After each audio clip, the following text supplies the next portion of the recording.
Bonjour à tous et bienvenue chez Colique Éclectique, la chaîne où on parle de tout, de rien, de tout et de rien. Merde! Et aujourd'hui, on va encore enfoncer les portes ouvertes parce que c'est un petit peu ma spécialité. Hein? Tu croyais qu'on allait réfléchir? Non. Alors, aujourd'hui, je vais parler de positivité. Je sais pas comment mettre ça, je sais pas comment trop le nommer, mais on va parler de positivité en règle générale. Je vais un peu vous partager ma façon peut-être d'appréhender les choses. Voilà, je sais pas si on peut appeler ça positivité, mais je pense que ça a quand même un lien, parce que alors déjà en termes de t-shirt, je précise, j'ai pas trouvé vraiment un t-shirt sur le thème. Hein, tu m'avais compris, donc j'ai mis du jaune, voilà. Et ça, alors ça pour info, ça a peut-être un lien aussi avec ce qui va suivre. C'est un t-shirt que je fais à l'école Holodoom, si je ne m'abuse, c'est ce nom-là. C'était à Salvador de Bahia, au Brésil. Et tu sais, c'est là où il y a tous les danseurs dans They Don't Care About Us, Michael Jackson et tout, ils sont dans les rues, etc. Et tu retrouves même l'endroit et tu vois même à un moment donné le balcon où il y a Michael là dans le clip. Ils ont même laissé une photo taille réelle de lui comme ça au balcon. C'est assez drôle d'ailleurs à savoir qu'il y a un deuxième clip aussi qui se passe en prison sur la même chanson. Mais là je m'égare, merde. Alors donc le positivisme, je sais pas, la positivité plutôt, je vais plutôt aller dans ce sens-là. Alors concrètement c'est l'idée c'est d'éviter donc de se laisser entraîner par de la négativité, par des choses qui vont te plomber. Ou par de l'énervement, ou par tout ça, de l'agacement. Parce qu'en fait, tous ces trucs-là, tous ces trucs négatifs, vont te plomber au bout d'un moment. Donc, essayez d'avoir un peu plus de légèreté dans la vie au quotidien. Ça commence déjà, tout simplement, par le fait de rire. Rire de tout. Moi, je suis partisan de rire de tout. La seule différence, c'est que il faut éviter de rire de tout devant des gens qui peuvent se sentir blessés par ça. Ça, c'est la limite, tu vois. Donc, faut quand même savoir à qui tu as affaire. Parce que dire, moi, je m'en bats les couilles, je ris de tout, machin. Bon, si t'es là pour blesser les gens, c'est pas le but non plus. Parce que le but, c'est pas que ta positivité, fournisse de la négativité aux autres, tu vois, le délire. Donc, ça, faut savoir un peu quand même. Et surtout, c'est savoir rire de soi. Ne jamais se prendre au sérieux. Vous avez pu le voir depuis que vous me connaissez sur la chaîne Colique Fantastique, etc. Je dis régulièrement que je suis une merde. Ici aussi. Mais c'est ça qui est bon. C'est que à partir du moment où tu te mets en dessous de tout, quelque part tu vas avoir que des bonnes surprises, tu vois. C'est un peu ça, ne jamais se prendre trop au sérieux. C'est surtout ça qui est important, je pense, sinon tu vas risquer de vite être déçu ou de rentrer dans des débats avec des gens qui n'amèneront à rien. Voilà, un petit peu l'idée. Ensuite, évidemment, ça, c'est le fait aussi de relativiser un peu les problèmes qui t'arrivent dans la vie, prendre du recul par rapport à tout ce qui peut t'arriver. Au final, tu te rends compte que, mis à part évidemment les problèmes de santé d'un proche ou de toi, un décès, c'est très chiant. J'ai pas encore l'expérience suffisante pour avoir suffisamment de recul là-dessus, mais ça c'est très très très très chaud. Mais voilà, tout le reste, j'ai envie de te dire, à part ça, on s'en branle en fait. Qu'est-ce que tu t'en bats les couilles, mec? Qu'est-ce que tu vas t'embrouiller avec des gens pour des conneries? On s'en fout, reste au-dessus de tout ça, barre-toi, va pas chercher de la négativité, des embrouilles, des trucs. Faut que ça glisse en fait. Il faut que tu partes du principe que tout doit glisser sur toi. T'en as rien à foutre en fait. C'est pas important le reste, tu vois. Garde en tête que si t'as la santé, t'es avec tes proches, t'es bien, c'est terminé en fait. Le reste on s'en fout, c'est peanuts. Qu'est-ce qu'on s'en bat les couilles, tu vois? Les embrouilles que tu peux voir sur des réseaux sociaux ou des trucs, tu sais, la positivité, alors moi, dans la façon d'être, en tout cas, déjà, c'est d'éviter de se créer des problèmes, tu vois? Ou d'éviter de se créer d'aller dans des chemins qui vont t'amener dans de la merde. Donc, typiquement, tu vois, je pense à des gens, que ce soit des youtubeurs ou soit des gens sur des réseaux sociaux, qui sont trop sensibles.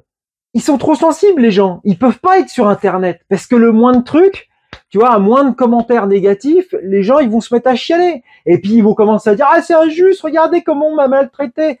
C'est sûr que, mec, si tu te mets sur les réseaux sociaux, t'es pas sur la bonne voie. C'est pas fait pour toi. Là, t'es en train de niquer ta positivité. Parce qu'en fait, tu vas te focaliser sur peut-être quelques petits trucs négatifs. Donc, c'est que c'est pas pour toi. Barre-toi. Arrête. Ça sert à rien. C'est pas le but, tu vois. Ensuite, c'est aussi, pour moi, ne pas se plaindre pour des conneries.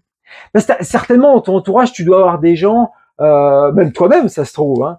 Tu sais, je sais pas, par exemple, il pleut. Oh putain, il pleut, fait chier. j'ai un rhume, fais chier. Ou par exemple, tu vois, moi, je me souviens que mon ex, c'était souvent ça. Quand on faisait, enfin souvent, pas souvent du coup, parce qu'on en faisait pas beaucoup, mais quand on faisait des randos, des fois, tu sais, c'était genre, c'est long, oh là là, c'est long, oh, j'en ai marre. Ça avancera pas le problème, tu vois. On a un chemin à faire, on peut pas revenir, si on revient en arrière, de toute façon, c'est le même timing, enfin voilà, c'est une boucle. Donc de toute façon, que tu dises que tu en as marre, en fait, ça n'a aucun sens. Tu peux le dire éventuellement une fois pour que les gens sachent autour de toi que bah c'est bon là, t'en as un peu marre, mais le répéter toutes les 5 minutes, ça n'a aucun sens, tu vois. C'est des trucs, c'est par exemple les gens qui ont faim, hein, quelqu'un qui a faim, il te le dit, j'ai faim, ok, c'est noté, bam. Mais alors si tu commences à le répéter toutes les 5 minutes, t'es plus un enfant de 5 ans, tu vois. Théoriquement, on a intériorisé, on a intégré l'information. Tu vois, donc c'est aussi ça, se plaindre, ne pas se plaindre pour des conneries, quoi. Éventuellement, tu signales ton mécontentement ou quelque chose une fois, s'il y a besoin.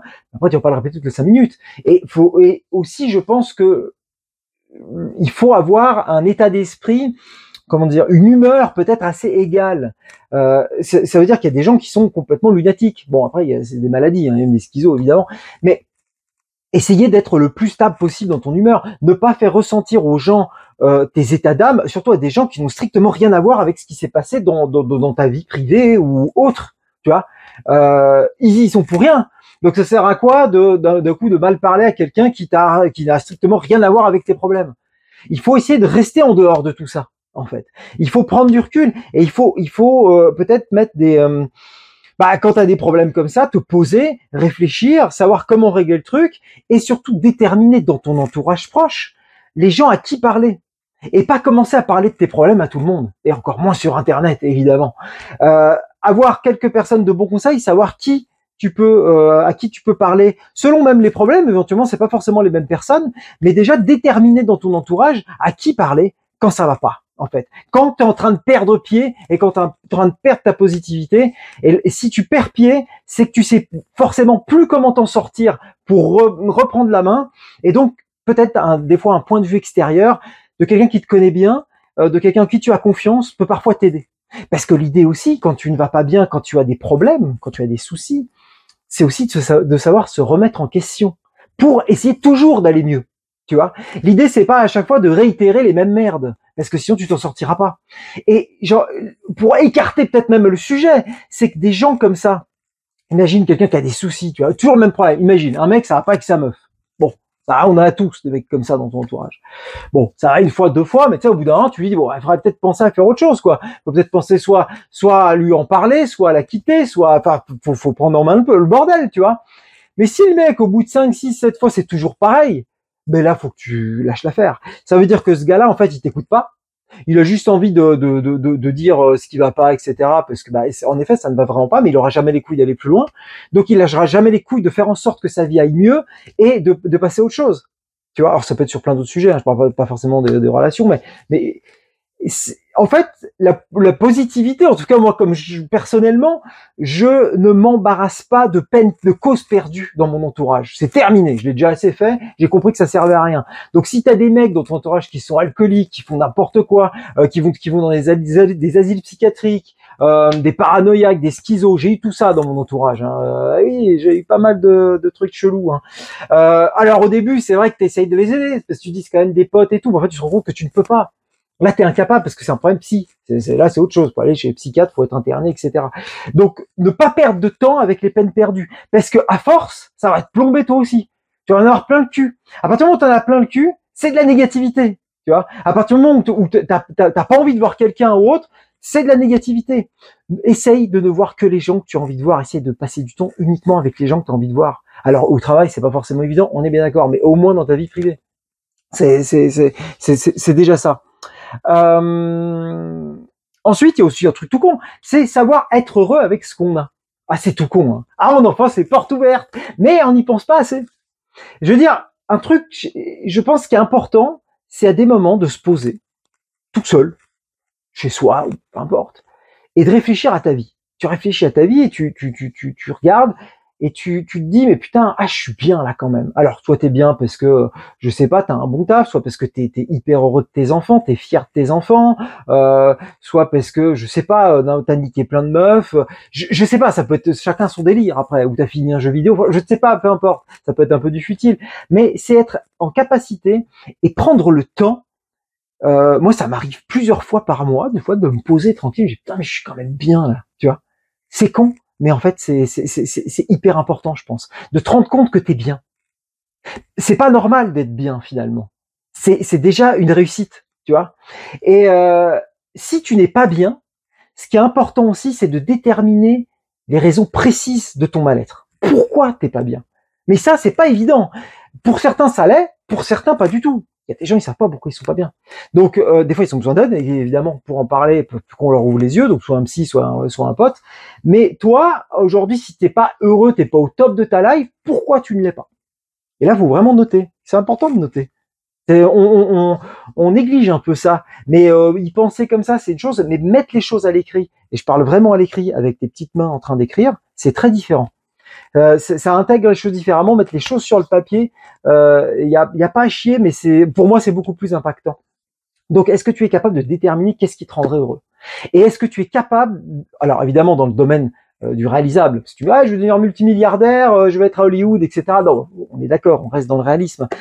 Mais savoir qu'est-ce qui pourrait te rendre heureux, déterminer exactement les points précis, est-ce que tu es capable aussi et comment, même pas est-ce que tu es capable, parce que tu es capable, comment arriver justement à réunir tout ce qu'il faut pour arriver à ton objectif, à te faire un plan d'attaque en fait, à savoir ah ouais ça va pas, non ça faut que j'arrête, ça faut que je fasse, ça que tu vois, tout simplement essayer de savoir à partir du moment où tu connais la voie pour être heureux, tu es déjà heureux parce que tu as déjà ton plan, tu sais comment tu vas y arriver, donc t'es au clair.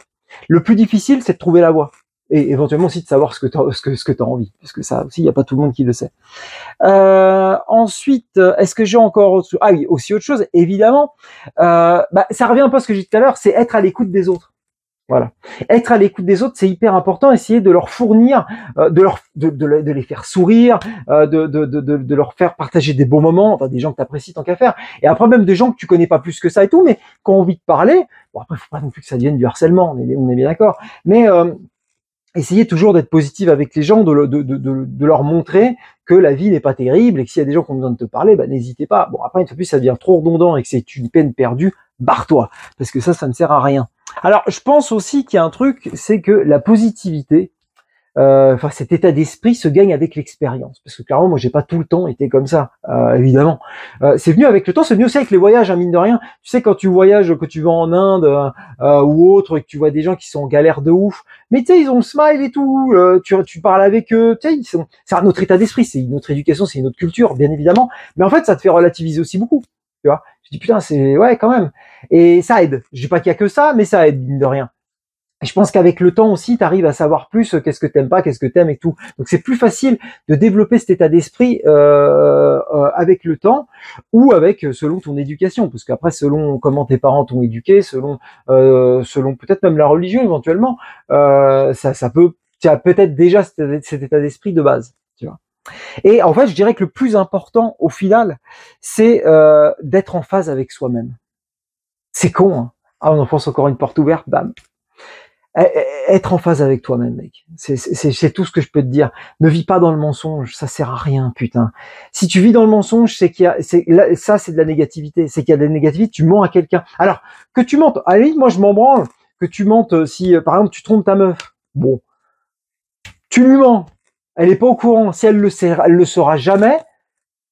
Bon voilà, j'en ai déjà parlé dans une autre vidéo. Bon elle le saura jamais. Ok, pas de souci. Tant que tu la fais pas souffrir elle, mais reste dans ton mensonge. Je vais pas après lui dire ah au fait bébé je t'ai trompé hier soir. Là t'es qu'une merde. Tu vois ce que je veux dire? À un moment donné tu vas la niquer elle. T'as niqué une autre meuf, mais du coup tu vas niquer son mental à elle en lui disant. Donc ça sert à rien, tu vois. Donc le plus simple, c'est de pas mentir. Ça veut dire que si tu as envie d'aller voir une autre meuf ou autre, à un moment donné, essayer d'en parler, essayer de discuter pourquoi tu as envie de faire ça, tu vois. Pourquoi tu as envie d'aller voir ailleurs. Alors, je parle des couples, mais ça peut être sur plein d'autres trucs. L'idée, c'est de pas mentir. Par exemple, tu as fait une dépense. Vous avez un compte commun. Putain, j'ai peur, j'ai acheté un jeu. Elle va me faire chier et tout. Ou je vais pas lui dire. bah c'est dommage. À partir du moment où tu dis pas quelque chose, à partir du moment que t'es pas en phase avec la personne avec qui tu es, la personne que tu aimes, c'est con. Parce que si t'es amené à mentir, bah en fait c'est de la négativité. Mine de rien pour toi-même. Alors pas pour l'autre si tu lui répètes pas, forcément il saura jamais. Par contre le jour où elle l'apprend ou si elle l'apprend, ça c'est compliqué. Donc essayez d'être le plus en face avec vous-même, avec votre vie. Qu'est-ce que vous avez envie de vivre, qu'est-ce que vous avez envie de faire, et d'être dans votre entourage proche, d'être avec des gens qui vous connaissent, qui vous respectent votre état d'esprit et que vous respectez les leurs, et que chacun puisse être qui il est réellement, tout simplement. Tu vois? C'est con, hein, mais bon, bah des fois, tu vois, ça fait du bien de le dire. Voilà un peu le délire. Donc, bah écoutez, moi, n'hésitez pas à me dire donc dans les commentaires comment vous vous sentez par rapport à ça. Quel état d'esprit vous avez en règle générale. Est-ce que vous êtes plutôt un mec vénère est-ce que vous êtes comment. Alors après, c'est vrai que c'est marrant parce que tu dis, il y a des gens aussi que je connais qui arrivent à avoir cet état d'esprit un peu plus léger une fois qu'ils ont picolé, par exemple. Tu vois, ça peut arriver. Le problème, c'est que c'est dommage d'en arriver là. Pour essayer d'y arriver un peu avant quand même, parce que si t'es obligé de picoler pour avoir cet état d'esprit, c'est un peu chiant quand même, tu vois. Mais pareil, tu vois, des mecs qui picolent ou eux, au contraire, ils deviennent complètement tarés. Bah ça faut arrêter tout de suite, tu vois. Éventuellement fumer du shit, quoi, peut-être ça ira mieux, mais ça c'est des trucs, ça c'est de la merde. Tout ce qui est chercher des embrouilles avec des gens qui ont rien demandé dans des bars parce que t'es bourré ou pour ton petit ego à la con, t'en as rien à foutre de ton ego, mec, t'en as rien à foutre, franchement. Mets ça de côté. Si pour ton ego t'es prêt à te prendre un coup de couteau, une bouteille sur la tronche, bah écoute, libre à toi. Mais franchement, ça te sert strictement à rien. Par contre, si on attaque un de tes proches, là, c'est pas pareil. Et là, on est sur un autre débat. Voilà, bah écoutez, moi sur ce, je vous fais donc de très gros bisous. Et puis, bah sur ce, j'ai envie de dire, portez-vous bien et restez positifs. Ciao!